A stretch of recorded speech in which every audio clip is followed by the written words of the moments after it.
যারা ঘর থেকে বের করে দিয়েছে, অন্য কোন অপরাধে বের করে দেয় নাই। ইল্লা ইয়াকুলু রাব্বুনা আল্লাহ, আমাদের রব আল্লাহ এই কথা বলার জন্য বের করে দিয়েছে। এমন মাজলুমদেরকে ডেকে ডেকে যিনি বিজয় দিয়ে দিবেন তিনি কে? আঙ্গুলটা উঁচা করে বলেন কে? এবার আঙ্গুলটা নামান। অনেকের মনে একটা সন্দেহ হচ্ছে, হুজুর এত মার খাওয়ার পরে বিজয় আসবে কেমনে? নবী মুসা আলাইহিস সালামের দিকে দেখেন, চারদিকে লোহিত সাগর দিয়ে ঘেরা হয়ে গেছে। সবাই বলল ধরা পড়ে গেলাম। নবী মুসা আলাইহিস সালাম বললেন, কাল্লা ইন্না মাইয়া রাব্বী সায়াহদিন। কঠিন কালেও নয়, অচিরে আমার আল্লাহ পাক দেখাবে। পুরো ফেরাউনের বাহিনীকে লোহিত সাগরের সামনে নিয়ে গেলেন, আর সেখানে নিয়ে ডুবায় মেরে মুসা আলাইহিস সালামকে যিনি বিজয়ী বানায় দিয়েছিলেন তিনি কে? পুরা ফিলিস্তিন শূন্য ছিল, ইহুদি মুক্ত ছিল। পুরো আরব ইহুদি মুক্ত ছিল। হিটলার 60 লক্ষকে মেরে ফেলল। আবার সেই ইহুদিরা ফিরে আসলো ফিলিস্তিনে। মুসলমানরা জায়গা করে দিল। ৭৬টা বছর ধরে মুসলমানদেরকে তারা মারছে। বিগত ১.৫ বছর ধরে এমন জুলুম চলছে। ৪০,০০০ শিশু বাচ্চা মা বাপ হারা হয়ে গেছে। ৬৭,০০০ মানুষ শহীদ হয়ে গেছে। লাখের উপরে আল্লাহর গোলাম চিকিৎসাত অবস্থায় দিনের পর দিন কাতরাচ্ছে। ঘাস খেয়ে মুসলমান দিনাতিপাত করছে। ছোট ছোট বাচ্চা ঘাস চিবা খাচ্ছে।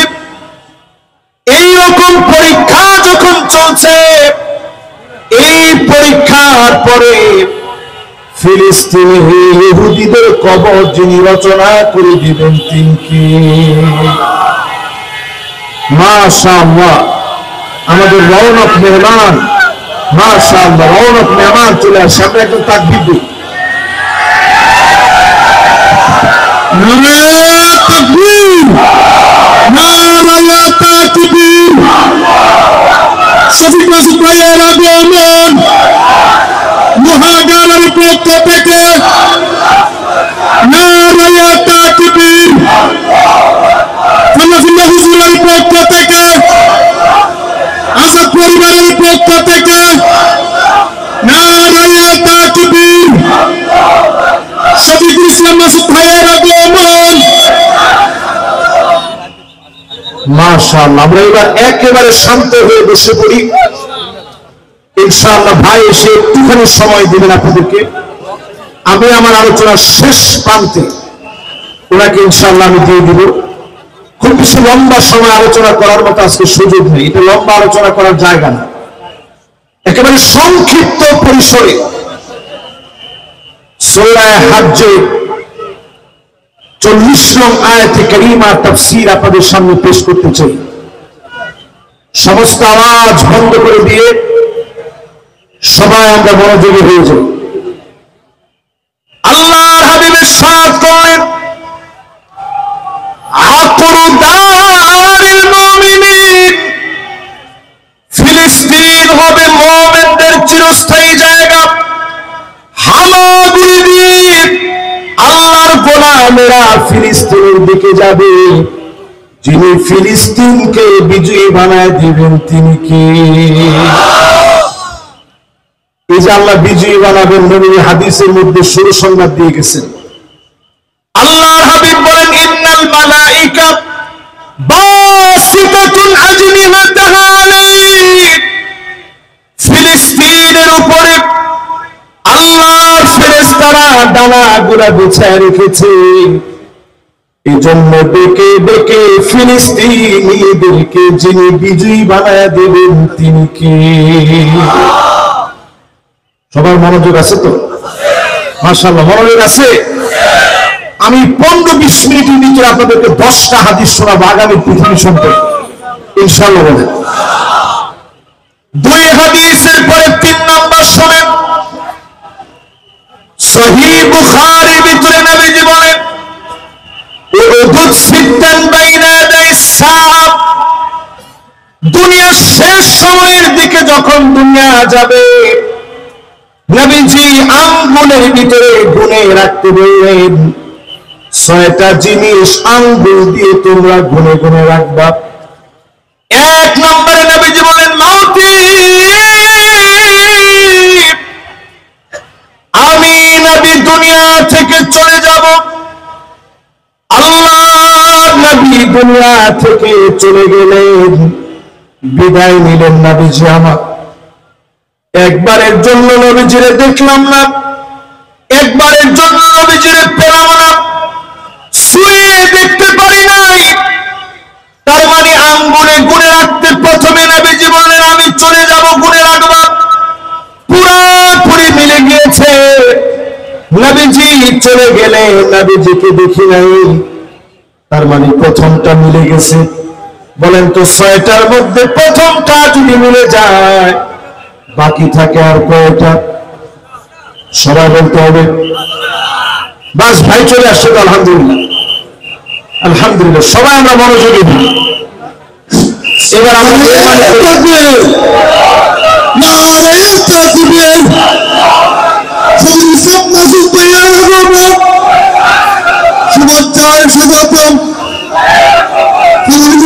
পক্ষ থেকে, আমার পরিবারের পক্ষ থেকে, প্রতিবাসীর পক্ষ থেকে, নগরবাসীর পক্ষ থেকে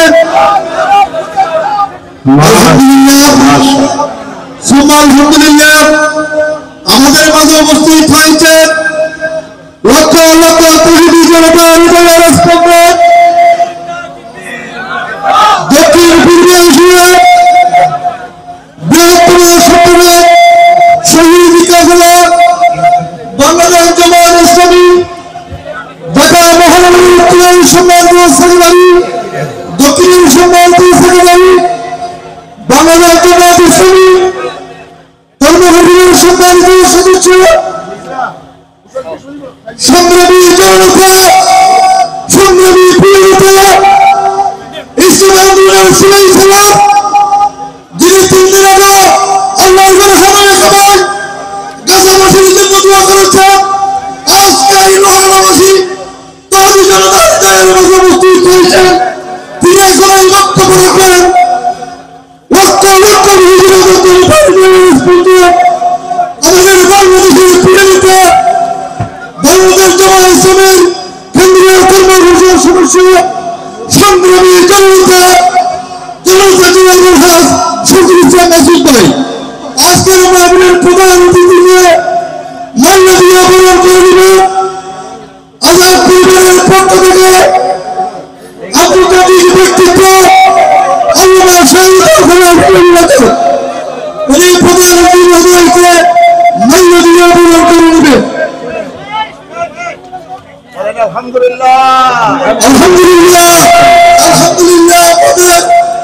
আপনাদের হৃদয়ের প্রক্রিয়া, হৃদয়ের হাজারি উনি আমাদের মাঝে উপস্থিত হয়ে গেছেন। এখন ইনশাআল্লাহ বক্তব্য রাখবেন আমাদের প্রিয়তা। আমি হুজুরকে ওনার চলমান আলোচনা পেশ করার জন্য অনুরোধ করছি। জি ইনশাআল্লাহ আমাদের প্রিয় মেহমান ইনশাআল্লাহ এখনই কথা বলবেন। আমি 6টা বিষয়, যেহেতু হাদিসটা আমি উল্লেখ করে ফেলেছি, এটা বলে আমি বিদায় নিচ্ছি। সবাই আমরা আওয়াজ বন্ধ করি। নবী সাল্লাল্লাহু আলাইহি সাল্লাম আঙ্গুলে 6টা বিষয় গুনে রাখতে বলছেন। সবাই একটু বলি কয়টা? 1 নাম্বার নবীজি বলছেন মাউতি, আমি দুনিয়া থেকে চলে যাব। আমরা কি নবীজিকে পাইছি? 2 নাম্বার আল্লাহর হাবিব বলেন সুম্মা ফাতহু বাইতুল মুকাদ্দাস, আবার বাইতুল মুকাদ্দাস গর্জে উঠবে, বিজয় হবে, হানাদাররা সব নিঃশেষ হবে, পাথর পর্যন্ত বলবে ওয়া ইহুদি ফাতলুহু, আমার পিছনে ইহুদি লুকায় আছে, গর্দান উড়ায় দাও। সেদিন বেশি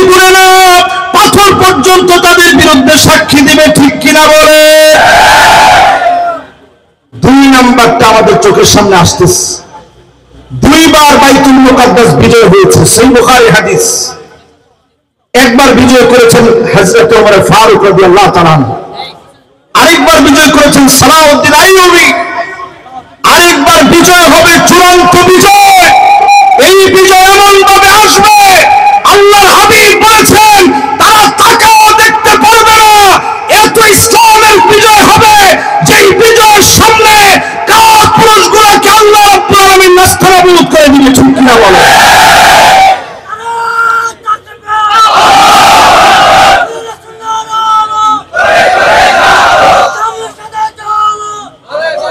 তিন নম্বরে নবীজি বলেন সুম্মা মাউতানুন ইয়াখুযু ফীকুম কাকুআসিল গানাম। এই পৃথিবীর ভিতরে বড় একটা মহামারী আসবে।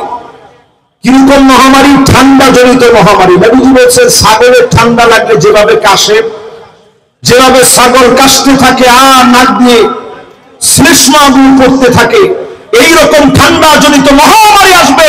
সাহাবায়ে কেরাম মহামারী দেখেছেন, নাম ছিল আমওয়াস, নাম ছিল কলেরা। কিন্তু ঠান্ডা জনিত কোন মহামারী সাহাবারা দেখে নাই, তাবিঈরা দেখে নাই, তাবিঈ দেখে নাই। 2020 সালের আগে যারা দুনিয়া থেকে চলে গেছে তারাও দেখে নাই। কিন্তু আমরা করোনার মতো একটা মহামারী দেখেছি। ঠিক কিনা বলে? নবীজি হাতের মধ্যে গুনে রাখতে বলছেন কয়টা? 6টার মধ্যে প্রথম নবীজি চলে যাবেন, দ্বিতীয় নাম্বার বাইতুল মুকাদ্দাসের বিজয় হবে, 3 নাম্বার ঠান্ডা জনিত মহামারী আসবে। এটা একটা করোনা দিয়ে শেষ হয়নি, আরো একটা মহামারী আসবে জঙ্গি ভাইরাস দিয়ে। এই সারা পৃথিবীতে করোনার চাইতে ভয়াবহ অবস্থা হবে। এরপরে 4 নম্বরে নবীজি বলেন সুম্মা ইস্তিফাদাতুল মাল হাত্তা ইউতার রাজুল মিয়াতা দিনার ফায়াযাল্লু সাখিতা। এমন সময় আসবে ক্রিপ্টোকারেন্সি চলবে, টাকার কোনো মূল্য থাকবে না। এখন একটু আপনি বাংলাদেশের পকেটে টাকা নিয়ে ঘুরেন। আমাদের শফিকুল ইসলাম মাসুদ ভাই কয়েকদিন আগে বিদেশ থেকে আসছেন, উমরা করে আসছেন তিনি। আপনি যদি একটু বহিরাষ্ট্রের দিকে তাকান, সবাই দেখবেন কার্ড নিয়ে চলে। আজকে আসছে তিনি, সুবহানাল্লাহ মাশাআল্লাহ। কষ্ট করে আজকের মাহফিল কিন্তু একটা না, আমাদের চাইতে প্রতিদিন ওনারা মাহফিল বেশি করেন, কষ্ট করেন। আল্লাহ যেন এটাকে দিনের বিজয়ের জন্য কবুল করেন, পড়েন আমিন। 4 নম্বরে ক্রিপ্টোকারেন্সি শুরু হবে পৃথিবীর ভিতরে, টাকার মূল্য কমে যাবে, টাকা দিয়ে মানুষের মন ভরানো যাবে না। এখন হুজুরদের মনই টাকা দিয়ে ভরে না, ঠিক তো বলুন না? একটা ডর হই হল না। 4 নাম্বারটা শেষ। উদাহরণ দিলে অনেক দেওয়া যায়, সামান্য করে যদি বলি, একটা গরু মানুষ আগে কিনছে 100 টাকা দিয়ে, এখন গরুর দড়িও 100 টাকা পাওয়া যাবে। তার মানে রাসূল যে বলছেন 6টা গুণে রাখতে, 1 2 3 4 বাইতুল মুকাদ্দাসের বিজয় শুধু আমরা প্রতীক্ষায় আছি, সবগুলা মিলে গেছে। ঠিক কিনা বলেন? 5 নম্বরে আল্লাহর হাবিব বলেন লা ইয়াবকা বাইতুন মিনাল আরাবি ইল্লা দাখালাতুহু। আরবের এমন কোন ঘর থাকবে না যেই ঘরের ভিতরে ফিতনা ঢুকবে না, রন্ধ্রে রন্ধ্রে ফিতনা ঢুকে যাবে। এরপরে যিনি মুসলমানদেরকে বিজয়ী বানায় দিবেন তিনি কে? ইমানের পরীক্ষা নিয়ে লস অ্যাঞ্জেলেসের দিকে তাকান, ক্যালিফোর্নিয়া মানুষের স্বপ্নের রাজ্য, দুনিয়াদারদের কাছে, আমাদের কাছে না। সেই ক্যালিফোর্নিয়ার ভিতরে যখন আগুন জ্বলেছে, ফালিয়ারতাকিবু ইনদা যালিকা রিহান হামারা, যাদের প্রেসক্রিপশনে আমার ফিলিস্তিনকে তারা জ্বালিয়েছে, আল্লাহ পাক অদৃশ্য আগুন দিয়ে জ্বালিয়ে ফেলেছে। 2025 আপনি লিখে রাখেন, এই মাহফিলে স্মরণ করে রাখেন, আগামী দিন যারা ফিলিস্তিনের বিরোধিতা করতেছে সবগুলাকে আযাব গজব দিয়ে যিনি ধরবেন তিনি কে? আজকেও বাংলাদেশে একটা ভূমিকম্প হয়ে গেছে। 2024 সালে 39 বার বাংলাদেশে ভূমিকম্প হয়েছে। রাসূল বলেছেন পূর্ব দিকে ভূমিকম্প হবে, ভিয়েতনামে ভূমিকম্প হবে, মালয়েশিয়ায় ভূমিকম্প হবে, ইন্দোনেশিয়ায় ভূমিকম্প হবে, এমনকি উত্তর কোরিয়া, দক্ষিণ কোরিয়া, জাপান বলেন, হংকং বলেন, চায়না বলেন, ভারত বলেন, বাংলাদেশ বলেন, 7 মাত্রার ভূমিকম্প যদি বাংলাদেশ হয় বছরের জন্য দেশ পিছিয়ে যাবে, আল্লাহর রাস্তায় ফিলিস্তিনের মুসলমানদের পাশে দাঁড়ান, ঠিক কিনা বলেন? সারা দুনিয়ার ভিতরে ফিতনা ঢুকে যাবে। আরব দেশের ব্যাপারে নবীজি হাতটাকে এইভাবে গোল করে বলছেন, ওয়াইলুল লিল আরব, ওয়াইলুল লিল আরব, ওয়াইলুল লিল আরব, তিনবার বলছেন। কয়বার? উম্মে সালামা বলতেছেন, ওগো নবী, আরব ধ্বংস হয়ে যাবে, আমাদের মতো এত এত নেককার মানুষ, দিনদার মানুষ আছে। আল্লাহর হাবিব বলেন, ইদা কাসরাল খাবাস, খারাপি যখন বেড়ে যাবে, অন্যায় প্রতিবাদ যখন ভুলে যাবে, মাজলুমের পাশে যখন দাঁড়াবে না, আরব সেই সময় ধ্বংস হয়ে যাবে। শুধু ইহুদিরা ফিলিস্তিন পর্যন্ত থামবে না, তাদের হাত বাইতুল্লাহ পর্যন্ত প্রসারিত করবে, মদিনা পর্যন্ত প্রসারিত করবে। এর মধ্য দিয়ে ইহুদিদেরকে যিনি কবর রচনা করে নাস্তানাবুদ করে দেবেন তিনি কে? 5 নাম্বার শেষ। এবার আবার 6 নাম্বার কথার মধ্যে দিয়ে আলোচনা শেষ করে ফেলবো। 6 নাম্বারে নবীজি হাতি ভরে রাখতে বললেন।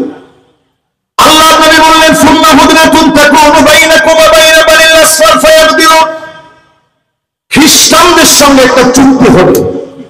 চিন্তা করেন, আমরা তো কোরআন হাদিস পড়ি না, কত বাস্তব কথাগুলো নবীজি বলে গেছেন। কোন খ্রিস্টানদের সঙ্গে চুক্তি হবে? অর্থোডক্স খ্রিস্টানদের সঙ্গে চুক্তি হবে। এখন আপনি খুঁজে দেখবেন অর্থোডক্স খ্রিস্টানরা কোথায় আছে? বর্তমান রাশিয়াতে আছে। এই জন্য রাশিয়া দেখবেন মাঝে মাঝে আমাদের পক্ষে বলে, খুশি হওয়ার কিছু নাই, ফায়াবদিলুন, নবীজি বলতেছে অচিরেই রাশিয়া চুক্তি বন্ধ করবে, যুদ্ধ লেগে যাবে এই পৃথিবীর ভিতরে, তৃতীয় বিশ্বযুদ্ধের দাবানল বেজে উঠবে, সারা পৃথিবীর রণক্ষেত্র তৈরি হয়ে যাবে, সামানিনা কায়া, 80টা দলে বিভক্ত হয়ে যাবে, এক একটা দলের ভিতরে 12,000 করে সৈন্য হবে। এরপরে ওই লড়াইয়ের পরে যিনি মুসলমানদেরকে বিজয় দান করবেন তিনি কি? আমরা শেষে একটা কথা বলি, যে হুজুর আবাবিল আসে না কেন? আবাবিল যদি আজকে আল্লাহ পাঠান, ইহুদিদের বিরুদ্ধে পাঠাবে না।